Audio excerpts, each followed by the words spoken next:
ॐ विश्वानिदेव सवितर्ववितानि परासुमा यद्भद्रं तन्नरासुमा।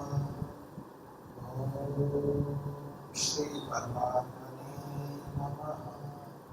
ॐ श्री गुरुभ्यो नमः। ॐ सर्वेभ्यो नमः।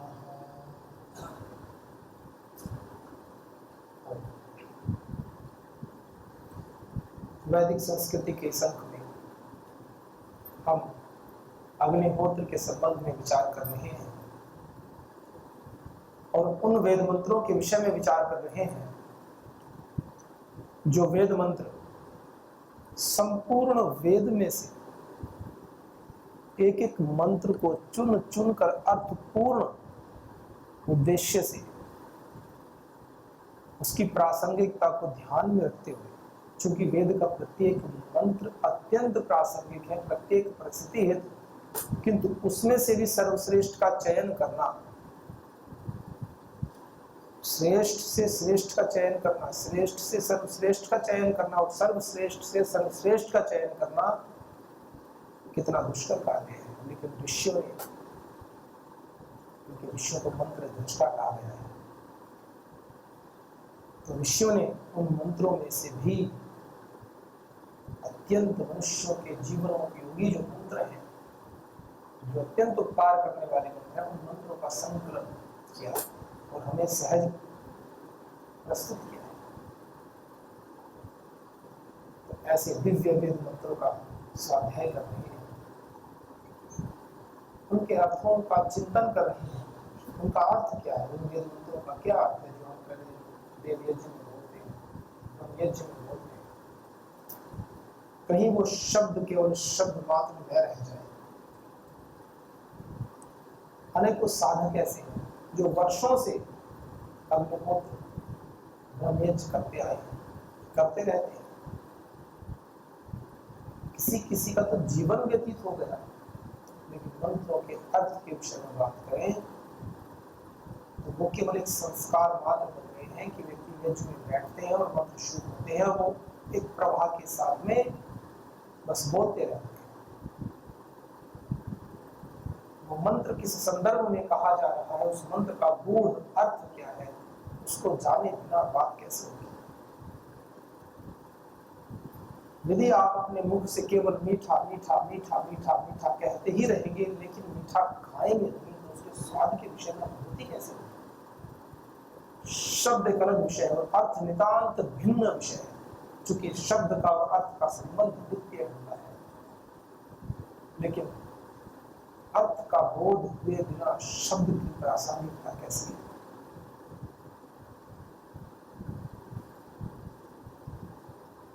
एक सूत्र आता है अष्टाध्यायी में, अग्नेर्ढ।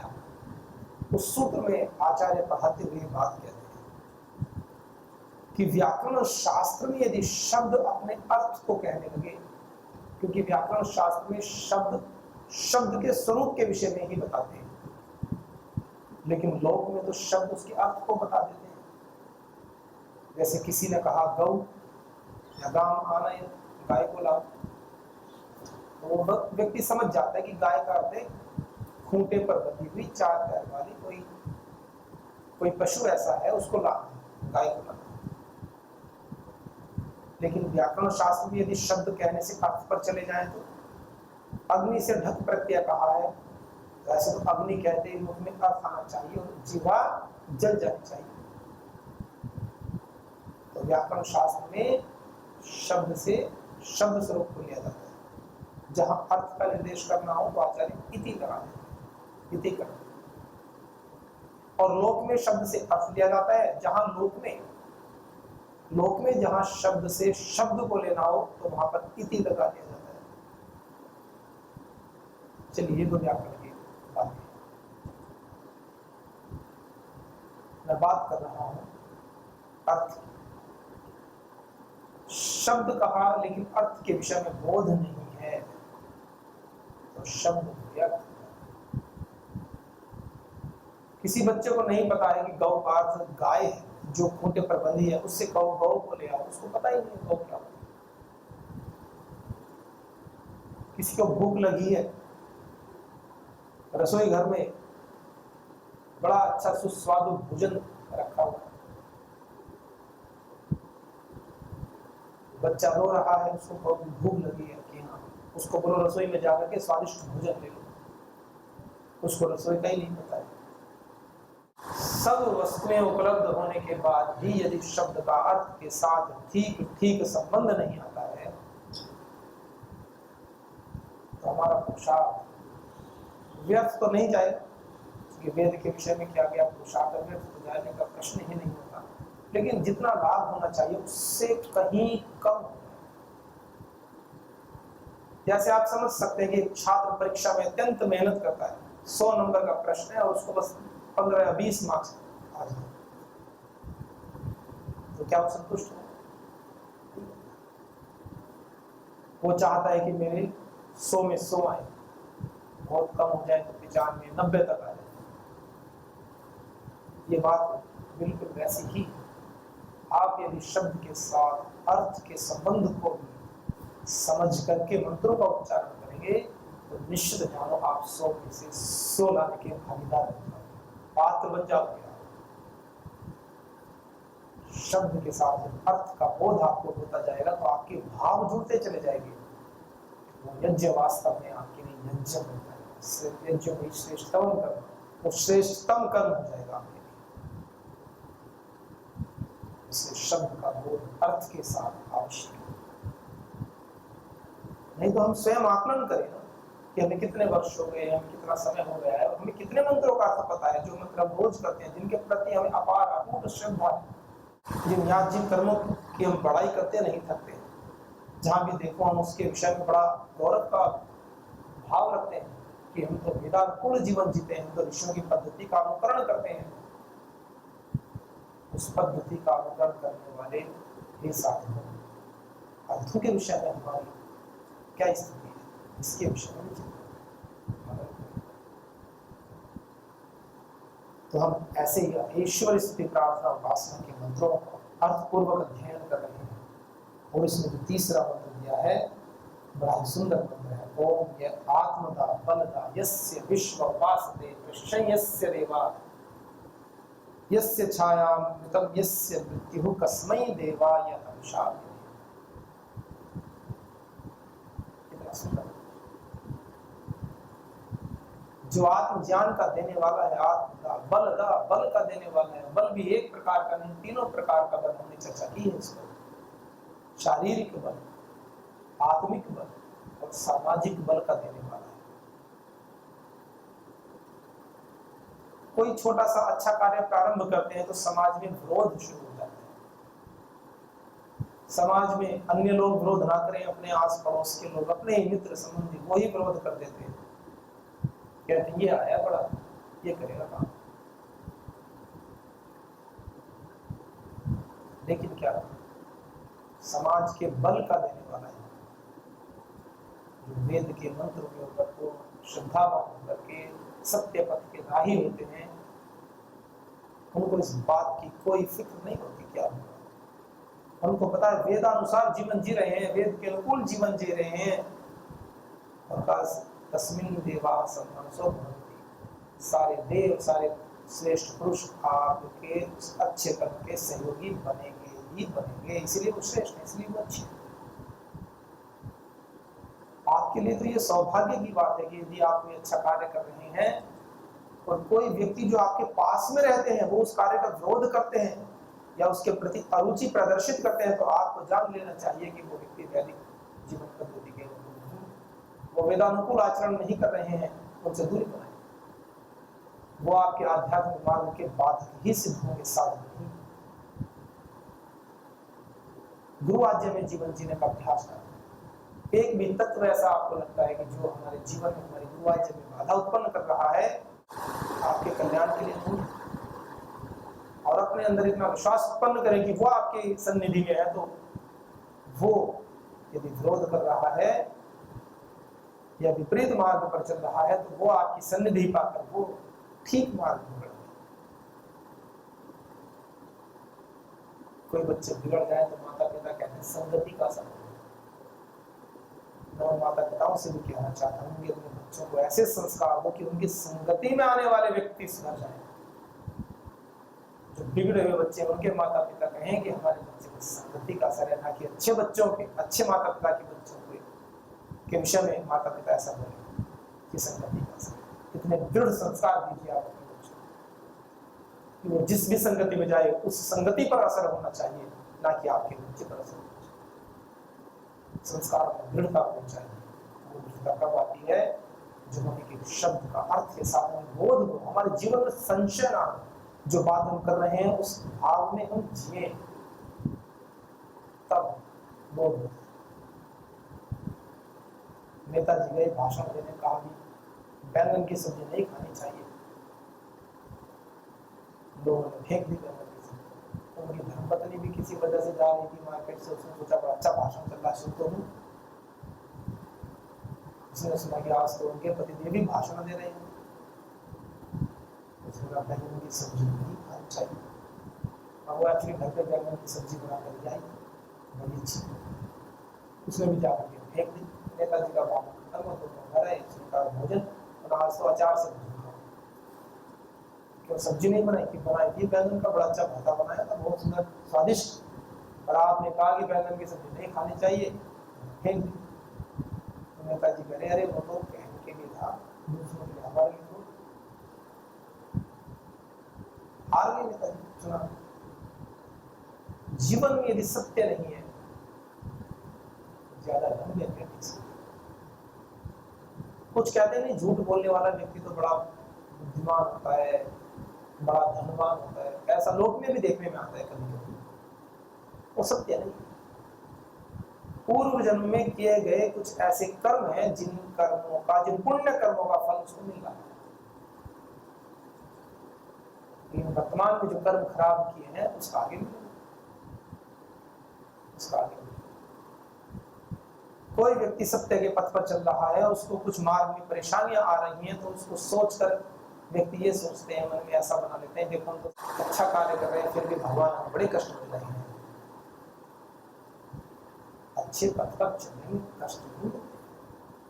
पूर्व जन्म में किए गए कर्मों का कुछ ऐसा संस्कार है, उसका जो फल विपाक को प्राप्त होकर के आपको मिल रहा है, वो उसके अनुरूप हो रहा है। अच्छे कर्मों का फल तो कभी बुरा हो ही नहीं सकता। नहीं कल्याण कृत कष्ट दुर्गतिम तात गच्छति। भगवान श्री कृष्ण गीता में कहते हैं, कल्याण करने वालों का, अच्छा कार्य करने वालों की दुर्गति तो कभी हो ही नहीं सकती। तो ये तो प्रश्न ही मन में आना नहीं चाहिए, संशय का तो प्रश्न ही नहीं होना चाहिए कि हम यदि अच्छा कर्म कर रहे हैं, हमारी भावनाएं शुद्ध हैं, हम जगत के उपकार के लिए कार्य कर रहे हैं, गुरुवाज्य में जीवन को जी रहे हैं, और हमें कोई कष्ट मिल भी रहा है तो हमें अच्छे कर्म करने के कारण मिल रहा है, ऐसा कभी नहीं हो सकता। सृष्टि के नियम के विरुद्ध है, और क्या वो भी नहीं सकता। वेद मंत्र क्या कहते हैं? हमारे शारीरिक बल को बढ़ाने वाले, आत्मिक बल को बढ़ाने वाले, हमारे समाज बल को बढ़ाने वाले, समस्त देव, समस्त अच्छे लोग, शुभ करने वाले लोग आपके हित में आ जाएंगे, आपके पक्ष में खड़े हो जाएंगे। परम श्रद्धेय गुरुदेव उदाहरण है ना हमारे सामने। कुछ वर्षों पहले की बात लीजिए आप, 20, 25, 30, 40 वर्ष पूर्व की बात लीजिए, आप स्वदेशी की बात करें, योग आयुर्वेद की बात करें, कहाँ लोगों का इतना विश्वास?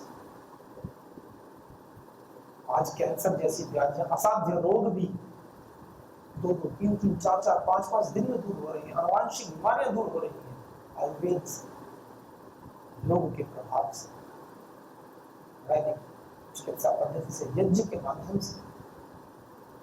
बड़े बड़े डॉक्टर्स, जो व्यक्ति कभी वेदों पर विश्वास नहीं करते, जो व्यक्ति की भारतीय ज्ञान परंपरा, हमारी संस्कृति पर विश्वास नहीं करते, वो व्यक्ति भी इस पद्धति पर विश्वास कर रहे हैं और मानते हैं कि भारत में ज्ञान भरा पड़ा है। लेकिन शुरू शुरू बोल भी तब तुम्हें बताने भी लगवाएंगे, झूठे केस भी किए, लेकिन सत्य के पथ पर चलने वाला पथिक कभी निराशाओं के भवन नया मार्ग प्रशस्त होता है, और हम आगे बढ़ते हैं, ईश्वर पर विश्वास करते हैं और अपने कृत कर्मों को करते रहते हैं, कर्तव्य कर्तव्य से कभी पीछे नहीं होते। समाज में कुछ बुरे लोग होते हैं, अच्छे लोग बहुत होते हैं, सभी साथ मिलते ही। तो हमारे जीवन में समाज बल को बढ़ाएगा। जो परमात्मा ऐसा है, जितनी सामर्थ्य हम मांग सकते हैं, जितनी सामर्थ्य हम धारण कर सकते हैं, उससे कहीं अधिक सामर्थ्य का देने वाला है वो परमात्मा। इसलिए जब मनुष्य से नहीं समझता तो नहीं बोलता है, वो तो छप्पर फाड़ के उतना देता है, समझता ही नहीं जब देने पर, लेकिन देता है पात्र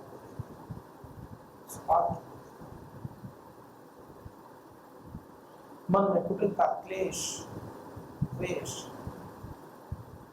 राग, मोह, इनको छोड़ करके जब ईश्वर के पथ पर आगे बढ़ते हैं, सब कुछ देते हैं।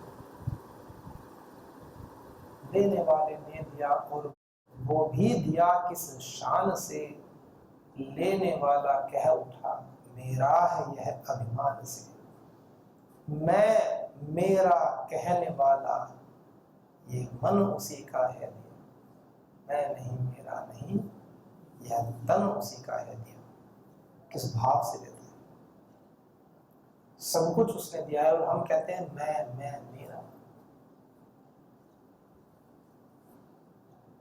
यह आत्मदा बलदा यस्य विश्व उपासते प्रशिशं यस्य देवाः यस्य विश्वे देवाः। समस्त देव उपासते, जिसकी उपासना करते हैं, समस्त विद्वान लोग, सज्जन लोग, ऋषि, ज्ञानी, मुनि, साधना पथ के राही, सिद्ध पुरुष, साधक तो हैं, सिद्ध, जिन्होंने वर्तमान समय में अपने जीवन के लक्ष्य को पूरा कर लिया है, फिर भी उसी ईश्वर की उपासना करते हैं।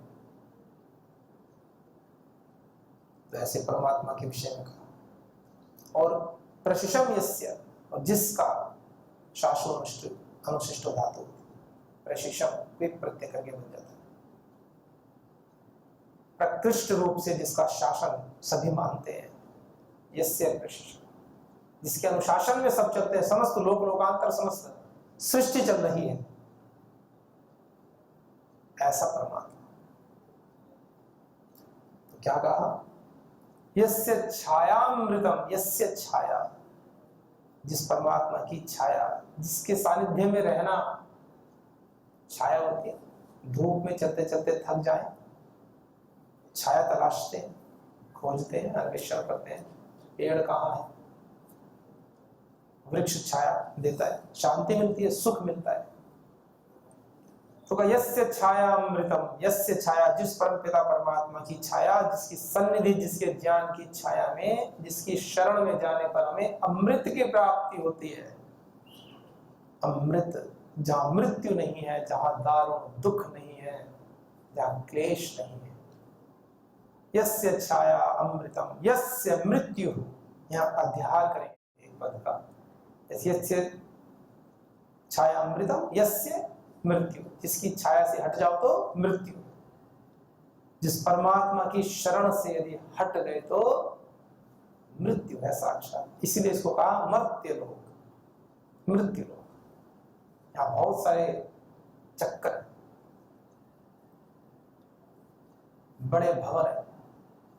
एक बार उस भगवान की शरण से हटे तो बस चक्कर खाते रहेंगे, और चक्कर खाने वाले व्यक्ति को रोक भी दो तो भी घूम कर गिर जाता है, समझ नहीं आता उसको। तो कहा यस्य छायामृतम यस्य मृत्यु, जिसका विस्मरण करना, जिसको भूल जाना मृत्यु के समान कष्टकारी है। एक तो मृत्यु होती है कि जीवन पूरा हो गया, शरीर पूरा हो गया। अब पतंजलि योग पीठ के सन्यासी है, सीधी सी बात है, 125 से 150 साल तो सामान्य आयु होगी ही होगी, लेकिन सामान्य रूप से भी बात कर रहे हैं। क्यों होगी? कोई इसमें ऐसा नहीं है कि कोई मंत्र दे दिया इसलिए होगी। परम श्रद्धेय श्री गुरुदेव के सानिध्य में प्रातःकाल से सायं तक की दिनचर्या ऐसी बनी हुई है। प्रातःकाल उठना है, ब्रह्म मुहूर्त में उठना है, योगाभ्यास करना है, शास्त्रों का अध्ययन करना है, योग यज्ञ के माध्यम से जीवन को सात्विकता से जीना है। सब आप सब जिए, आप सब भी अपनी आयु को लंबा करेंगे, इसमें कोई बड़ा विषय है ही नहीं। तो यस्य छायामृतम यस्य मृत्यु, जिसको भूल जाना ही मृत्यु है, शरीर पूरा हो गया, इसकी मृत्यु की तो बात ही नहीं कह रहे हैं।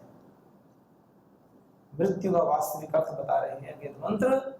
जिस परमात्मा को भूल जाना, जिसकी शरण से हट जाना, जिसके ज्ञान से हट जाना, यही मृत्यु है। और क्या है जीवन में मृत्यु? यस्य छायामृतम यस्य मृत्यु कस्मै देवाय हविषा विधेम। कस्मै का सुख विशेष के लिए, देवाय उस सुख स्वरूप परमात्मा के लिए, उस ज्ञान स्वरूप परमात्मा के लिए, उस सकल ज्ञान के देने वाले परमात्मा की प्राप्ति के लिए कस्मै देवाय हविषा विधेम। हम विशेष आहुति से, विशेष आत्मा और अंतःकरण से यज्ञ क्या करें? आत्मा से अंतःकरण को पवित्र करते हुए यज्ञ करें। ऐसे करो, विशेष भक्ति क्या करें? और क्या कहा? विशेष उसकी आज्ञा पालन में तत्पर रहे। भक्ति का क्या अर्थ है? गुरुजी ने कहा कि पढ़ने का समय, माता पिता ने छात्र से कहा बेटे कल परीक्षा है, पढ़ाई करो। बच्चे गए नहीं, परीक्षा से हमें कोई मतलब नहीं, हमें तो भगवान की भक्ति करनी है। भक्ति का विशेष अर्थ बता दिया, हविषा विधेम। गुरु आज्ञा पालन में तत्पर रहे, यह है भक्ति, यह है विधि। आज्ञा पालन में तत्पर रहना, यह भक्ति है। जो कर्तव्य कर्म है, कल पेपर आया तो आज भक्ति याद आ रही है, और एक साल से भक्ति याद नहीं आई। ये प्रपंच है, छलावा है, छल है, कपट है, ये भक्ति नहीं है। किसी समय तो आनी थी, तो किसी भी समय आए, पेपर से पहले क्यों आ रही है? पेपर के डर के वजह से। परीक्षा दीजिए, पेपर देकर आओ, परीक्षा देकर आओ, करो भक्ति। कौन मना करता है? ये हमें समझना होगा, अपने मन के फेर को समझना होगा, कैसे कैसे प्रपंच देता है। ईश्वर के पथ पर चलाने की सहायिका जो है वो बुद्धि है, और विद्या से बुद्धि सूक्ष्म होती है, सूक्ष्म से सूक्ष्मतर और सूक्ष्मतम होती है, और परमात्मा अत्यंत सूक्ष्म है। सूक्ष्म विषय को सूक्ष्म विषय ही पकड़ सकता है। यदि बुद्धि सूक्ष्म नहीं होगी, विद्या में निपुण नहीं होगी, तो ईश्वर का साक्षात्कार संभव नहीं है। फिर कुछ साधक निराश हो सकते हैं, कुछ बुजुर्ग सोचें कि हमने तो अपना जीवन ऐसे ही घर परिवार के कार्यों में, व्यवसाय में निकाल दिया, अब हम क्या करें? क्या हमारी मुक्ति नहीं होगी? मुक्ति लेकिन तुरंत नहीं होगी, पुरुषार्थ करना पड़ेगा, क्योंकि मुक्ति के लिए कहा ज्ञानात् मुक्ति। मुक्ति तो ज्ञान से ही होगी। भक्ति से थोड़ा आनंद तो मिल सकता है आपको, भक्ति से आनंद मिलेगा जीवन में, जीवन में सात्विकता बढ़ेगी, और ज्ञान प्राप्त करने के लिए आपका मानस, आपका अंतःकरण तैयार होगा। यह है भक्ति की विशेषता। अंततः आना तो ज्ञान मार्ग पर ही पड़ेगा। कुछ कहते हैं भक्ति मार्ग अलग है, ज्ञान मार्ग अलग है, ठीक बात है। कोई विषय विशेष में कहते हैं कि भक्ति से भी वही पहुंचते हैं ईश्वर के पास, और ज्ञान से भी ईश्वर के पास पहुंचते हैं, और सुख में अंतर आ जाता है। फिर कहीं परमात्मा के आनंद में भी अंतर होता है, अंतत्व है। एक व्यक्ति साइकिल पर जाए और एक व्यक्ति प्लेन में जाए, अंतर तो है,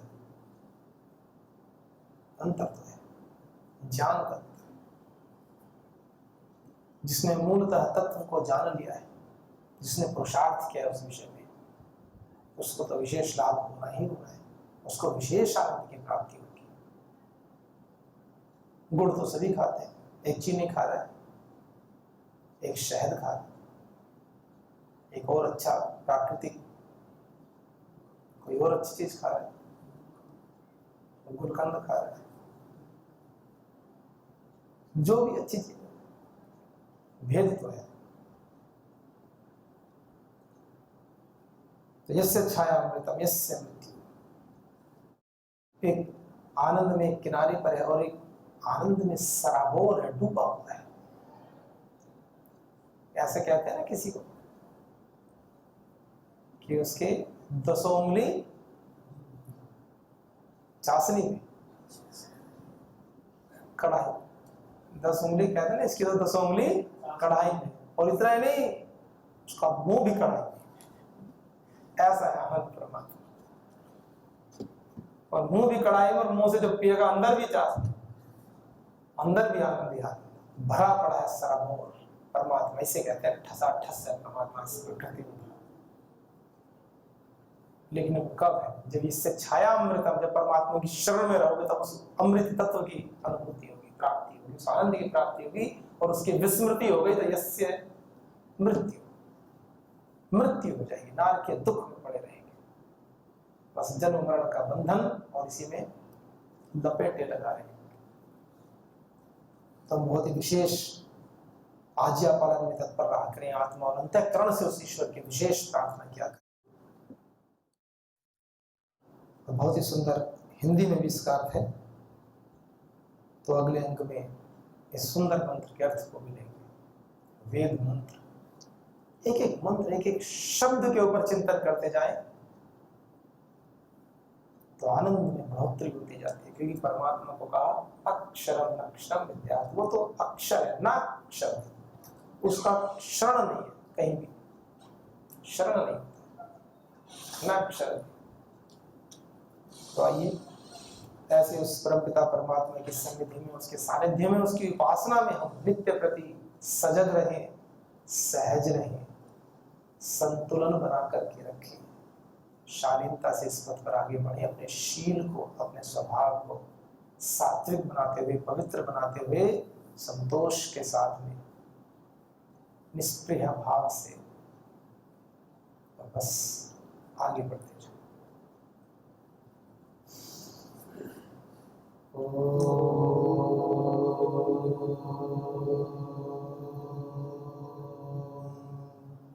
शांति शांति शांति।